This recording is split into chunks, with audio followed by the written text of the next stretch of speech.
What's good, fam? This your boy Casey Field, King Self for Life Wrestling Takes. I know y'all want me to go in on what I thought about Monday Night Raw. Listen, I watched the show. I saw the show. I heard the promo heard around the world. The most PG-ified promo heard around. We all heard it. We're going to talk about that when I get there, but I just want to first talk about the things that happened before Raw, and then we'll jump into it. Now there's word talking about she may be going back to the E. I just think people just saying that because he pulled back up. So they thinking, okay, well, if he was able to quote unquote go back when hell quote unquote froze over, maybe she'll go back. I don't know, man. I still think Tony Khan and her might work things out, and maybe who knows? Maybe she might go to TNA. You never know, man. You never know. Like I said, wrestling, you never know. You never know. So anything can happen. She could go back there. It could, you know. Dixie Carter was backstage and at Raw for whatever reason. Let's talk about this right here. This guy, QT Marshall, one of the biggest jokes in AEW history. Yes, he has a lot of responsibility to do with a lot of the cats who were training because he was the one that was controlling Cody Rhodes' school. Ladies and gentlemen, he is no longer with AEW. And you know what? I'm glad. I'm happy. Because let me tell you something. QT Marshall didn't do anything for me. He didn't do nothing. Him talking about he finna be defending his triple American, Latin American championship. And I'm like, bro, AEW don't need no more titles that don't need to nothing on their show to be defended. Nothing. And then he made a statement saying that the reason why he made his departure is because AEW is going towards more of a wrestling style like New Japan, and they not really want to tell stories. I'm like, well, that's what was going on when AEW first started. I mean, they were telling stories, but they was more. AEW's always been wrestling central. It's a niche audience. No, bro, you just suck, man. I just call it for what it is. You suck, and I'm glad he's gone. More than likely, it wouldn't shock me if he messed around and decided to jump ship and go home and hang out with Cody because that's his homeboy. Another Cody Rhodes disciple leaving AEW. That's, ladies and gentlemen, more than likely, whoever was a part of Cody Rhodes' camp is leaving AEW. Let's just call it for what it is. He's gone.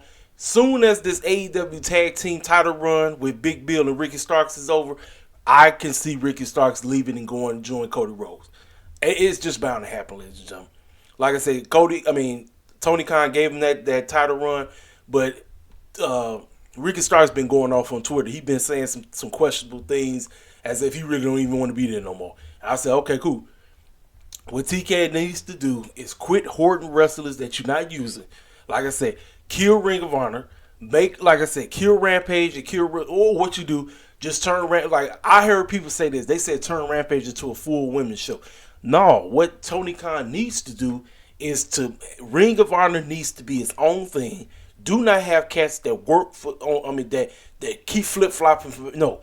Developmental is for the Ring of Honor stuff. That's developmental. AEW television should just be Dynamite, Collision. Rampage, get it off of TV. Put it back on YouTube like how Dark was.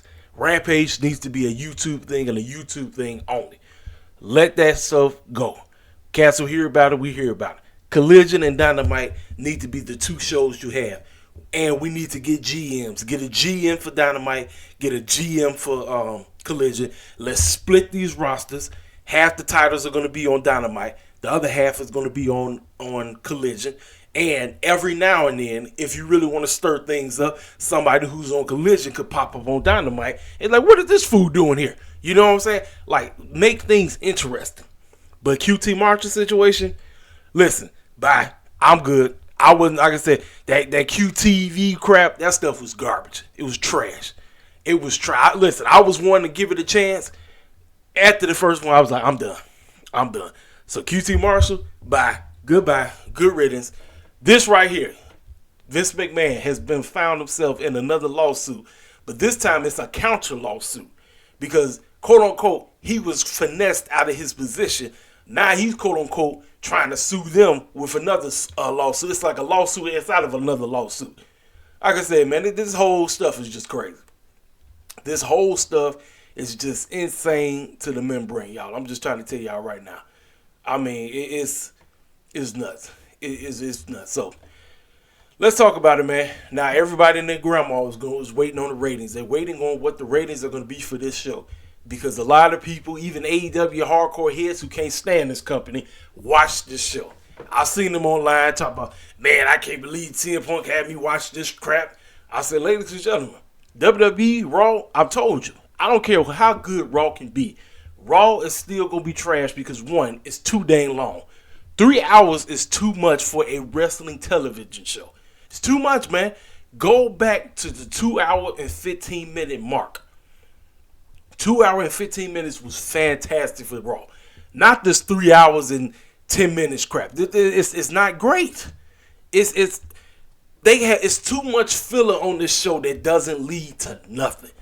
Matches that don't make sense, stupidity, dumb stuff. And I'm like, but WWE Hardcore Shields will tell you that everything on this stuff is great. It's not. It's not. Listen to me. Listen to me, somebody who's going to bring real, unbiased factuality about this show. Just because the man pulled back up don't mean that the show is finna be off the chain. Like fools thought that's what oh man, this show gonna be fan. I'm like, bro, it's Raw. What have I told you what Raw stands for? Rematches, always weekly. That's what Raw stands for. Because H has absolutely no clue what he's doing. Now, let's get into it. We kicked the show off live from Nashville. I hear voices in my head. They come to me. They understand. They talk to me. That man pulls up. He's out there. He greets the fans. He talks about he's glad to be back in the ring. He got the call from Cody. And he said he's done everything he was able to do in the WWE ring except be in the match creation that Cody Rhodes' father, Dusty Rhodes, created. And when he got the call from Cody, he was like, I'll gladly come and join you. Now, let's go ahead and address the elephant in the room. A lot of people want me to talk about who I still got quote-unquote receipts for, and that's the entire bloodline. Now, when he say entire bloodline, everybody and their grandma know who he talking about. He ain't just talking about Roman. He ain't just talking about Jimmy. He ain't just talking about Solo and Paul Heyman. He's also talking about a familiar cat who used to be in the bloodline. Now, that's on the show. That's a good guy now. That young man's name is Main Event Jay. So, when he looked at the dog on camera and he winked, like, you know what he talking about. Like, you know. He said, receipts are coming. So, as he started talking, Rhea Ripley and them come out of nowhere.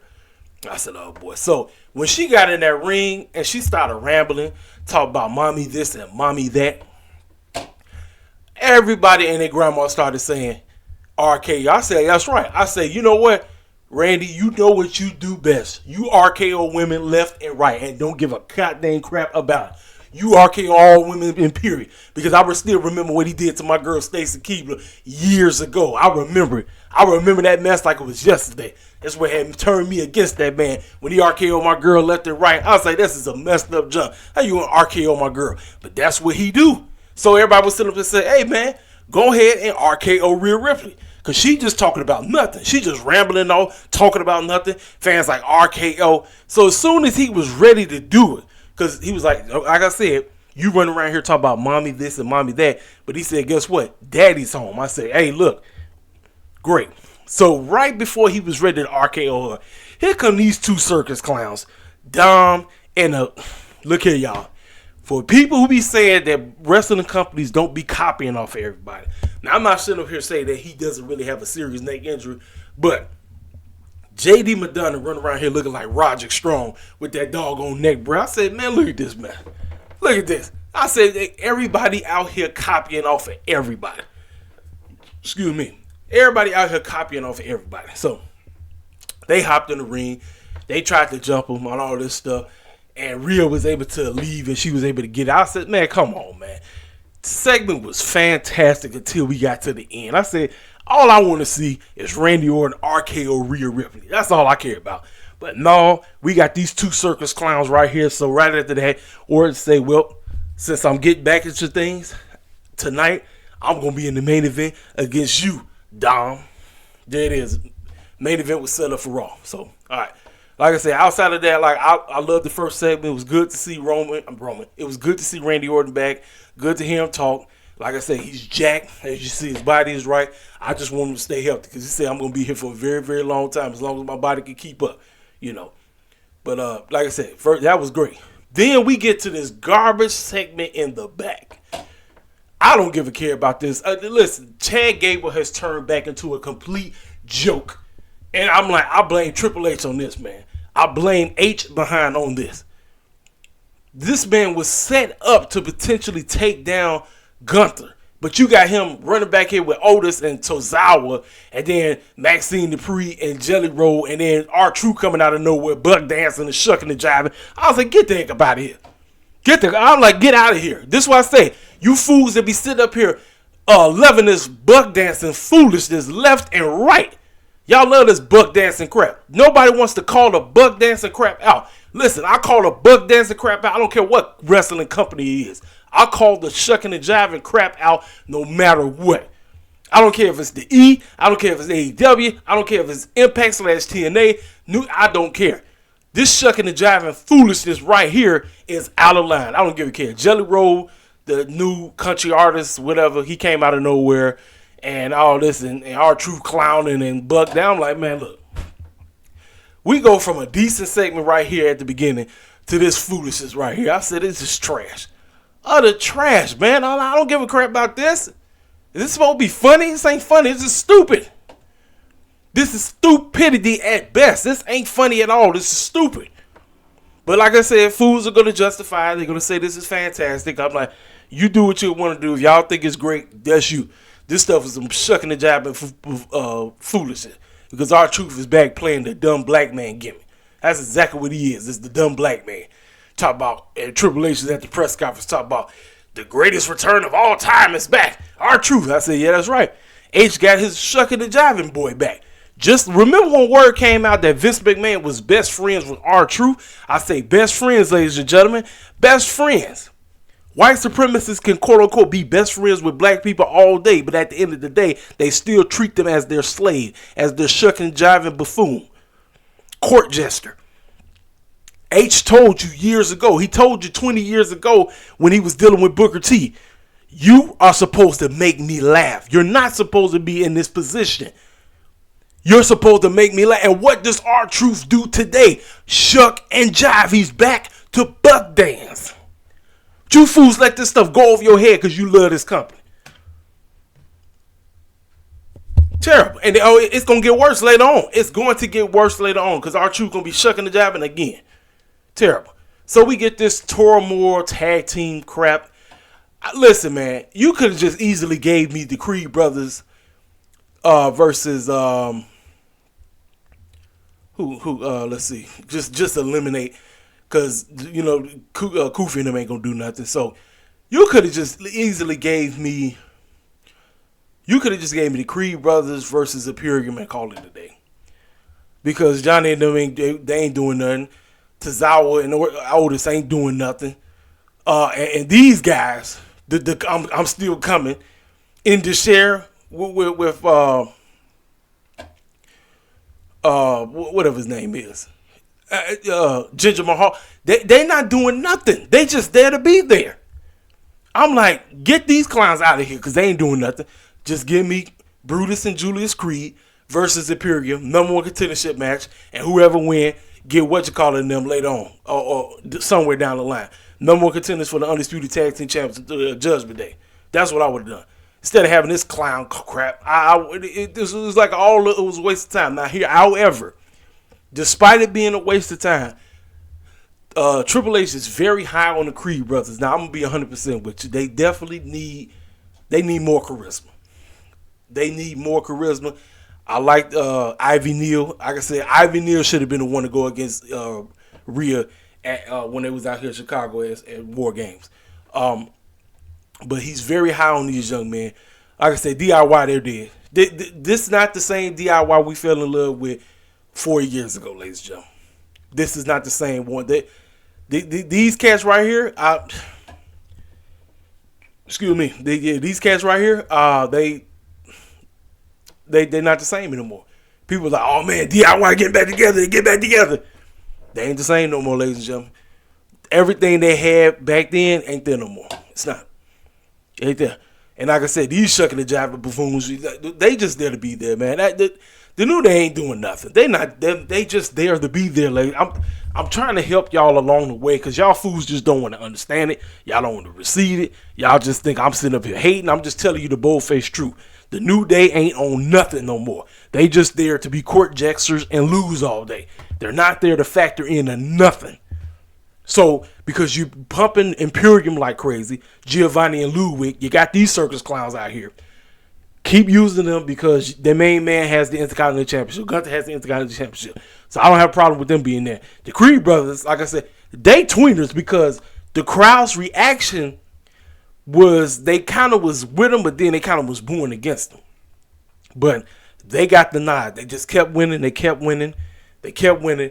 And they won the whole thing. So they will be facing the Judgment Day somewhere down the line. I don't know when, but they will. So yeah, that was that. Like I said, I would have killed all of that. Just give me Imperium and give me the Creed brothers and call it a day. Because all them other clowns are just out there to be out there. They literally was. So we get a backstage segment. Rhea's talking to Dom, getting him prepared for, the main event. Finn Balor and Damian Priest is just standing there looking pissed off. He's looking ticked off, ladies and gentlemen. And listen, the handwriting is on the wall. It's a ticking time bomb with Damian Priest. He's getting ready to get kicked out the group. And because of the cash-in didn't go successful at Survivor Series War Games, that's just a sign of things to come. And more than likely, he's going to be the oddball out. It's coming. We don't know when that time is going to happen, but it's down to happen. It's bound to happen based off of everything that took place. So then Cody Rhodes is out. Here he comes. Mr. No. Y'all know the script. Y'all know the script with this circus clown. Here he is coming out here talking about some Nashville. This is what you guys didn't talk about. I'm like, here he is again. Here come this circus clown talking all this foolishness. I'm like, he went down the list talking about everybody that was in the matchup with him. And he said we did work, we handled the business at War Games and all this, but I'm not out here to talk about that. But I am out here to let y'all guys know I am the first guy to say I am announcing myself in the Royal Rumble. Great. Which I pray to God you don't win because it makes absolutely no sense for you to win it. None whatsoever. I don't want to see this circus clown winning. The best story you could tell with him is to keep coming up short until he eventually gets Roman Reigns at WrestleMania. But with everything that's taking place, now I'm seeing pictures of Cody Rhodes looking at Triple H like, man, I hope I didn't lose my spot. That would be a jacked up situation if Cody Rhodes loses his spot. I said, that's sad, man. I said, if you came back here just to get kicked out of your spot, because now you got two potential clowns that jump you. You got The Rock and you got Mr. CMPunk over here. Stuff is a joke, man. It's a sad joke. It is. And then this whole talking point about Roman Reigns potentially, quote-unquote, passing Hulk Hogan's record, which is 1,470 days, that means he would have to go through WrestleMania 40. They keep teasing this foolishness. Listen, I don't know what these circus clowns are doing. I don't know what's going through Triple Big Nose mind, but he knows that whatever fans want, they want Cody Rhodes to go over WrestleMania. And I personally think that would be the best decision. But I ain't Triple H. So whatever Triple H decides to do, we're going to find out come next year. But he's rambling. He talking right. And out of nowhere, Nakamura pops up on the screen. And he starts, Cody Rhodes. I'm like, so you telling me Nakamura was talking about Cody? Nakamura was talking about Cody? I'm sitting up here like, nah, yeah, it's something different, it's something new, but I don't know, man. So as he's talking, the lights went off. Cody's sitting up there looking goofy as possible. Next thing you know, Nakamura pops up right behind him and red misses him. He red misses him. I'm like that. I said, and Cody, he got it, over dramatic stuff.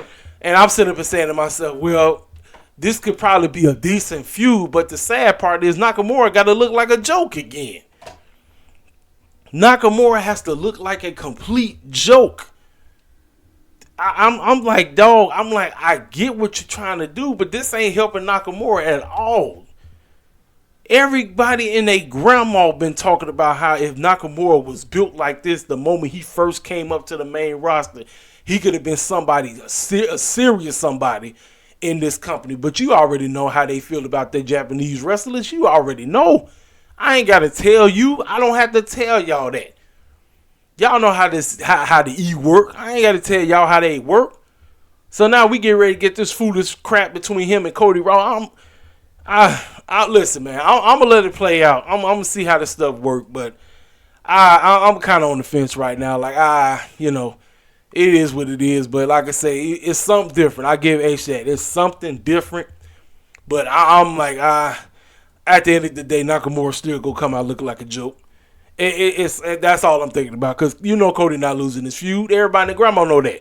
Cody got a little listen. Even though with all the quote unquote adversity he going through, he can't look like a joke. Now Nakamura is the sad part. He has to sacrifice. They got to sacrifice Nakamura, and he gonna even look like an even bigger joke. But it is what it is on that. So we get to this for the 18th billion thousand time. Bronson Reed versus R-Var. I didn't give a rat's behind about it. I know certain clowns was online. Man, this is big meat versus big meat. This was in AEW. I'm like, listen, I don't see Miro versus Will Hobbs week in and week out. If this was once or twice, okay. These fools done wrestled each other about 15,000 times already. I'm not getting invested in that. That's another rematch. Rematches always weekly. How many times I gotta tell y'all that? But WWE Shields are gonna say, man, you just hate. No, I'm not hating. I'm telling you the bold-faced truth. I don't give a rat's behind about how good the ending was with them, because it ended in a no contest, because they both got disqualified and they both were slamming each other through doggone barricades and crap. I'm like, and R-Var's wife, she got kicked out. What's her name? Sarah Logan. I forgot her WWE name, whatever she going by now. But I don't care, man. I done seen the match like 18 billion times. I'm telling you. Well, listen. I don't have a problem with rematches. The problem is when the rematch is done week in, week out, over and over and over and over. I'm like, I don't give a crap. You gotta spread that mess out. Spread it out. Tell a better story. These two big bohemians, yeah, they beefing. It's a feud, but I done seen it like 18 trillion times. I'm good, man. I'm good. That's why I didn't give a crap about it. So the rubber match is definitely coming. And more than likely, it's probably going to be, we're going to get it next week. I don't care. Then backstage, we got Shayna Baszler, Zoe Stark, Zoe sitting up at the top. I was this close. And Shayna looked at her, girl, stop. You were not this close. You couldn't beat that girl or nothing. And then out of nowhere, Nia Jax comes in. She starts talking crap, and I'm sitting up saying, there ain't no way in the world we finna get Nia Jax versus Zoe Stark. I said, H, what are you doing, man? I know certain circus clowns in the IWC was loving everything. No. Victor Witt, no. Ain't nobody trying to see this. Nobody. So then they're hyping up CMPunk coming back and, getting ready to talk. All of that. Oh, yeah. So when they showed this, they showed all the TikTokers. Listen, let me tell y'all something. The main TikTokers that they showed, yes, they talk about AEW, but more than likely, they are more hardcore WWE fans, I'm telling you, because I know about them, because I see them on TikTok. I see their stuff. I see when they go live and everything. But I gotta say, it was pretty cool to see a whole lot of them get put on Raw. And I know they was ecstatic because they made their videos reacting to it. They all was on it. I seen a whole bunch of them cats, like a whole bunch of them. So I'm going to say salute to every single one of them cats. For even the cats that I be talking crap about, they was on there looking like they just looked ecstatic because the fool is back. The man is back in WWE. He's back home where he said, we talked about last night. So then we had Damon, and then R-Truth coming out of nowhere, Buck Dance to talk about did y'all win and all of that. The shucking and jiving with this guy. R-Truth used to be somebody I could respect back in the day. When he was in TNA, quick hit, whatever his name was, he was Ron the Truth. He went by Ron the Truth Killings. This cat right here I'm telling you. Listen. We was talking about Will Hobbs being a minstrel. R-Truth is a true definition of what it really means to be a minstrel. He is the true R-Truth. He is the true definition of what it really means to be a freaking minstrel in pro wrestling. Look no further than this cat right here. Look no further. But circus clowns want to tell me that Triple H ain't no. H is just as bad as Vince McMahon, ladies and gentlemen. He's just as bad. Got this fool cooning it up, shucking and jiving. I'm like, no. It's stupid. This ain't funny at all. This is some buck dancing foolishness that H and them keep approving because that's how H and them see us. And that's the sad part, because these hardcore black WWE fans that love this company don't understand that H, Vince, all them clowns, they don't care nothing about you. They continue to use your people and have you looking like a fool thinking they give a crap about you. No, they don't. And they never will. They never will. I don't know how. I'm the only one that want to spell it out for you. Because all these other hardcore I'm going to just call them what they are. IWC-ites who hop on here making these long man videos talking about absolutely nothing will never explain the truth about this. You need somebody like me that's going to break this stuff down. That's going to actually tell you what's really going on. This ain't right and it will never be right. But I know you circus clowns are going to say, you're reaching. Ain't no reaching. I'm telling you the bold-faced truth. Ain't nothing funny about this. Nothing. We get this matchup. I didn't care one bit about this. Nia Jax versus Zoe Starks. To me, this was a squash match. Nia Jax destroyed Zoe Starks. It was nothing. She did the what's the boy name? Yokozuna drop, the Banzai drop. So backstage, Gunther was talking to Imperium, telling them that you fools came up short again. And they said we talked to Adam Pearce and DIY and all this stuff. They said we got a DIY problem. So meanwhile, the boys Giovanni and Ludwig kind of getting into it with each other. And Gunther said, you fools better go handle that business. Next thing you know, the Miz pulled back up, talking about, I need another shot. I got to get another shot. I said, man, H, please, H. Please. We are not trying to see it again. This match was only supposed to be on TV. It should have never been at the freaking pay-per-view. Never should have been at the pay-per-view. But your circus behind wants us to get invested in Miz Gunther Part 2. No. I don't want to see that crap I do not want to see it at all. I refuse to see it. But I guarantee you, if they do it again, guess who's winning? The Miz. I don't care. I don't give a rat's behind about this foolishness. I don't. And the Gunther said, you know what? I didn't respect you, but we got to the match, and the match was a great match, and you did very well, but you came up short. Therefore, you don't belong in my ring, and I get to move on there. I'm not trying to see this foolishness no more. The one man who should be taking this man's title is too busy clowning with Otis and Tozawa. I'm like, the one man, Chad Gable, that is the one true guy that should be your next IC champion.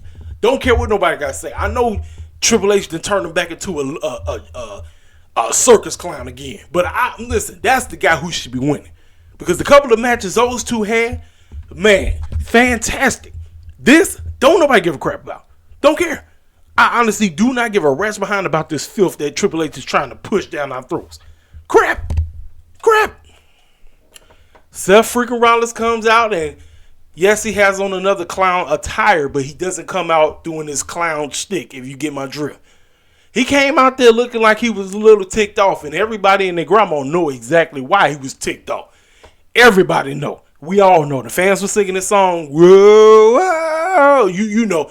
Listen, WWE is full of sing-alongs. That's all I'm going to say. Sing-along, sing-along, sing-along.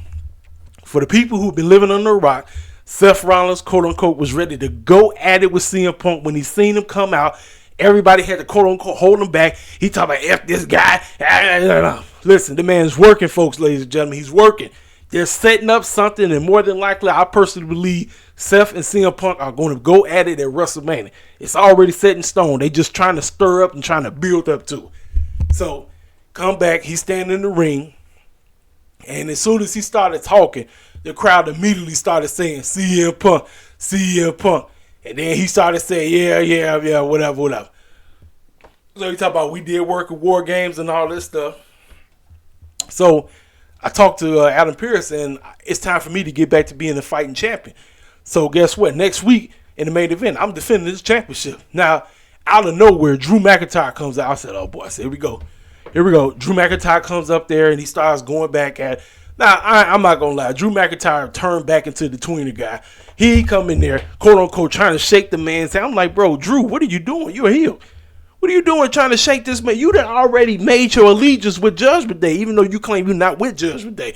Why are you coming in here, quote unquote, trying to shake the man's hand? You know what? Salute to BC Amplified. He pretty much said that today's wrestling, this era, is the mutual respect era. Because it seems like it don't matter if we got heels versus heels, baby faces versus baby faces. Nobody wants to actually bring in story anymore. Nobody wants to have legitimate feuds. Nobody wants to be a legit heel anymore. So here we got everybody got to keep shaking everybody's hand. That man was absolutely factual, 100% factual. Salute to BC Amplified on that. But he rambling, talk about everything that transpired and all this with Judgment Day. But he said he deserves a shot and he needs to get that shot right now. And he said, first of all, who the heck was you even going to defend the championship against anyway? Seth told him, well, to all due respect, your show wasn't going to be you. The person who I'm defending this title against next week will be main event Jey Uso. The crowd went nuts. They went crazy. Babyface versus babyface again, ladies and gentlemen. So as he said that, he headbutted him. And you would have thought this would have, quote unquote, affected Seth. That man busted himself open. And right after that, main event Jey came out. Fans going nuts, going crazy. He came in there and they basically helped that man up. And they two of them both super kicked that man. And then when he went to pick up the championship to give it to him, he kind of looked at it. Now, these two are finna go at it. But guess what? Jey Uso definitely not winning next week. You might as well pencil that in. Drew McIntyre is going to cost him next week. It's bound to happen. It's bound to happen. So then we get ready for the women's tag team matchup for the tag team titles. Before then, Sami Zayn walked into Drew saying, what was that all about? Here you are still blaming something that happened a long time ago because you got your moment screwed. Well, guess what? I had my moment screwed. I don't know if you remember. Montreal, you remember, I had the championship one too.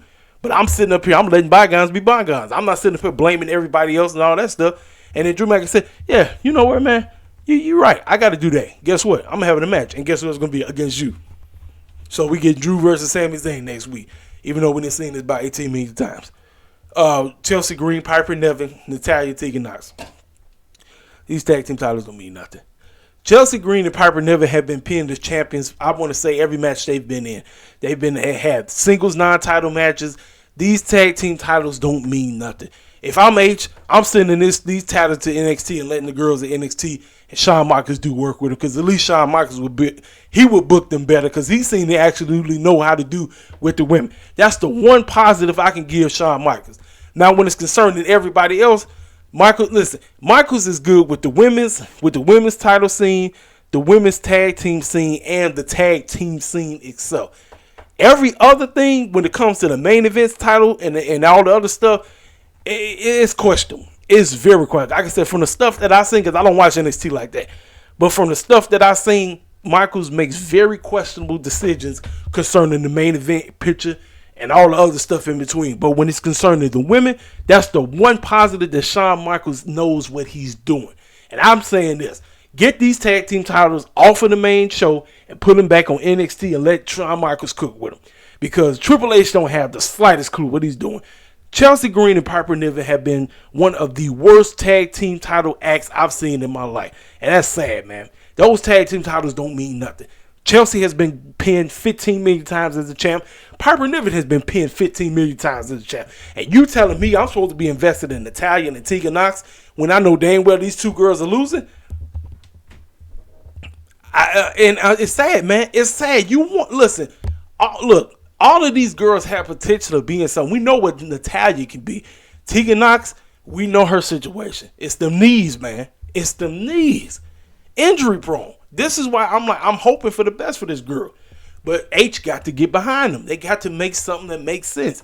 This ain't making no type of sense whatsoever, because when you see them have single matches against one another over and over again, you already know the outcome. You know what's coming. That's why I said when the match was made, I said, oh, I said Chelsea and Piper Niven, they're retaining. They're going to retain. It's not even funny. And sure enough, that's exactly what happened. They won. They tried to make it look like Natalya was going to win. I was like, you know they're not winning. You know dang well they are not winning. I'm like, it's a waste of time. A waste. That's what I say. Get these titles off of them and put it on the main on NXT and let Michaels do something, because at least Michaels know what he's doing when it's concerning women. H has the slightest clue what he's doing. He don't know what the clown he's doing. So I just told you that. So backstage, Jey Uso rolled up on Orton and he told the man, listen, bro, I heard your promo. I heard everything you said, man. Listen, bro, look, I did some questionable things, some stuff that don't make no sense. And listen, man, you got every right to hold a grudge against me, Oos. You got every right to hold it against me. Sorry, Oos. I made a terrible mistake, Oos. I put you on the shelf, Oos. Listen, Oos, like I said, man, I learned from my ways, Oos. I'm trying to do the right thing. Orton told him, man, Jay, listen, bro. I know what I said when I said the entire bloodline. You thought I was talking about you. Look, I'm letting bygones be gone. I'm telling you, bro, we cool. Man, you know Orton is. Listen, Orton is a snake. He's a snake, man. Don't believe nothing what that fool got to say. You know he's a snake. So somewhere down the line, our RKO for Jay is coming. You know it's coming. Don't know when, don't know where, but we know it's coming. So here we go. Dominic makes his entrance, and then we got a quick little backstage interview with Becky Lynch, and she was talking about how she had the opportunity to do work in the Women's War Games match, but she got some other stuff on her mind, and I really didn't understand what that promo was about. Didn't get it. She talking about something, but, it was just basically to get Becky Lynch on the show. Then we get to the main event. Dominic Mysterio versus Randy Orton. JD McDonough with that doggone neck brace, quote-unquote, trying to be Roderick Strong. He's standing in the corner. Orton basically beat the snot out of both of them. It wasn't even a match, man. It wasn't. This was just basically allowing Orton to get his feet wet. Allowing Orton to come back. He's been gone for a minute. Let him get his feet wet. Beat the snot out of both of them. Match over. And again, now here's the deal. Dominic Mysterio is the North American champion. And how many times I tell you, champions getting pinned in non-title matches? It's terrible for TV. It's terrible.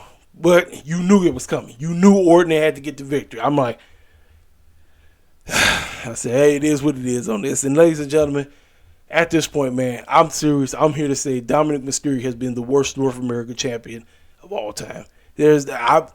I've seen just about every North American champion there is, and his title run has been garbage. His title run has been trash. It has done absolutely nothing. Nothing.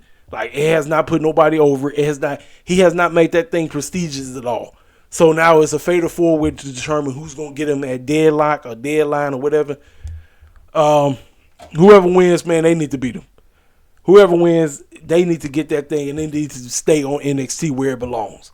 Because having him paraded on the main roster ain't doing nothing. It's not doing anything, man.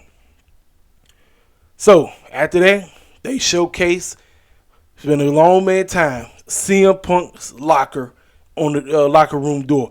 We ain't seen that in, over a decade in WWE. They showcase to let you know the segment is coming. So, they told you what's coming. Bastard in Berlin, the Germany show, SmackDown, and then boom, right after this. Comes out, crowd goes nuts. And let's talk about the promo. Now, the video I'm about to play is from MJF and CM Punk while he was in AEW. And I'm going to skip all the way to the line that everybody and their mama was talking about. And then I'll read a little bit from the promo that he said. So here we go. Let me just skip all of this. Hello? Sleep. It's you, bud. You know what, ladies and gentlemen? Something just hit me. This is no longer CM Punk. This is PGPUNK. Ladies and gentlemen, PGPUNK was trending like crazy. Because he went out there basically saying a whole lot of stuff that you already know was just BS. But the one line he said, I'm not here to make friends. I'm just here to make money and tell stories. That was the one line I took away from the whole promo. I didn't care about nothing else he said because everything else he was saying was definitely watered down. It wasn't what you was going to get from when he first came back to AEW and then even the second to go around. But the one line I've said that I'm cool with is I'm not here to make friends. I'm here to make money. Which other words, let the story work and the storylines begin. The promo, PG-ified like a mug. And it's funny how so many people were upset. I've seen everybody who was anticipating him going in, quote-unquote, destroying AEW, when in actuality he really didn't. Because from what I'm told, them lawyers that Tony Khan got, they probably said, listen, when you go over there, whatever you do, please don't bash AEW. Please don't. And so that's why Tony Khan was on the interview somewhere, and they said, so with CM Punk going to the E, what's your thoughts? He said, well, I really can't, I'm not really, quote unquote, allowed to say anything about it. But, it's great that All In is coming back. I'm like, listen, that's all that fool know. That's all Tony Khan know. I just find it very hilarious that he keeps talking about All In, which is a whole year from now, when I'm like, bro, we got World's End to be concerned about. We got World's End to be focused on. You're behind so busy talking about a pay-per-view that ain't for a whole year. That's why I said Tony Khan got to get his priorities straight. That Circus Clown got to get his priorities straight. I'm serious, man. And let me talk about it. Since I just played the video from MJF, unfortunate news, ladies and gentlemen, MJF is hurt for real, for real. So, he has a torn labrum in his shoulder, not his hip, because his hip had to be put, it was out of joint. He has a torn labrum in his shoulder, and word is he's still going to try to work, and he's going to try to do it where he doesn't have to get surgery or whatever. But ladies and gentlemen, if that does not tell you that AEW has their wrestlers wrestling way too much, wrestle, but don't have them where they got to do double duty all the time. Because this double duty foolishness is not working. It's not working, man. I'm so tired of the cats getting injured left and right. It seems like all AEW know how to do is have injuries, and that's sad. Especially now with all the stuff going on with them. They don't need no injuries right now. They don't. But World's End, he's definitely losing the World's End. It's not even a question now. It's not a question. That fool is losing that championship at World's End. Samoa Joe is walking out, and he's going into 2024 as your new AEW World Champion. The question that we all want to know, how in the world is Tony Khan going to get us there? Because that's all we care about. I don't care. I tell y'all every day, I do not care about 15 million flips and dives wrestling matches because that doesn't get me invested. You got to get me somewhere where I got to be feeling some kind of way about MJF. I got to be feeling some kind of way that my man lost his championship. That is the number one thing you got to do. Number one thing. And that's all I care about. I'm telling you right now, you looking at a cat that's more concerned about storytelling, larger than life characters, build up. That's it. That's what makes pro wrestling great. Not 15 million wrestling matches that don't lead to nothing, rematches that don't lead to nothing, random matches that don't lead to nothing. Nothing. I'm serious. I'm serious. I'm so serious right now. And so the promo, like I said, it was very PG-fied. He was rambling, talking about all kind of stupid stuff. I even got a crack on him. He said, I know I'm a Blackhawks fan, and the Panthers, arena, and they were starting to boo him or whatever. But listen, he's in WWE now. The AEW fans got to embrace it, whether they want to embrace it or not. And it's not, listen, you're not getting the same CM Punk that you got in AEW. You're getting a puppeteer size, watered down version of him who's quote unquote ready to go against everything he said over 10-day ticket. Over a decade ago, But ladies and gentlemen, I've been going on for a long time. I ain't really got nothing else to say. I just told you the whole lowdown of what I thought about Monday Night Raw. First segment, great. The Creed brothers got a nice showing. And then Randy Orton looked good in the main event. And then CM Punk giving us the promo. That was pretty much the whole show. Everything else that happened on the show was just a waste of time. Arguably it was just a waste. Like, even with Cody and Nakamura situation, it could be something decent, but I'm just on the fence. Like, it could be we could get a repeat of the same crap we got between him and Brock Lesnar, which led to absolutely nothing. So it is what it is on that. So Ladies and gentlemen, I've been going on for a long time. I ain't really got nothing else to say. This your boy KCFL, King Self for Life Wrestling Takes. If you're new to the channel, feel free to subscribe. I tell y'all every day. Listen, I want to tell y'all every time. I apologize for the stuttering. I absolutely have no idea why I do it. I apologize for that. But I also come on here to tell you that I'm just as real, as authentic as I always will be. I'm 100%. I give you the facts on what I like, what I don't like. I tell you right. I tell you straight with no chaser. I don't sugarcoat. I let you know what's going on, But, hey, like I said, when you come in, you're going to get nothing but facts from me. You're going to get the realest of the realest. I'm telling y'all every day. But this your boy KCFL, King Self for Life Wrestling Takes. I'm gone.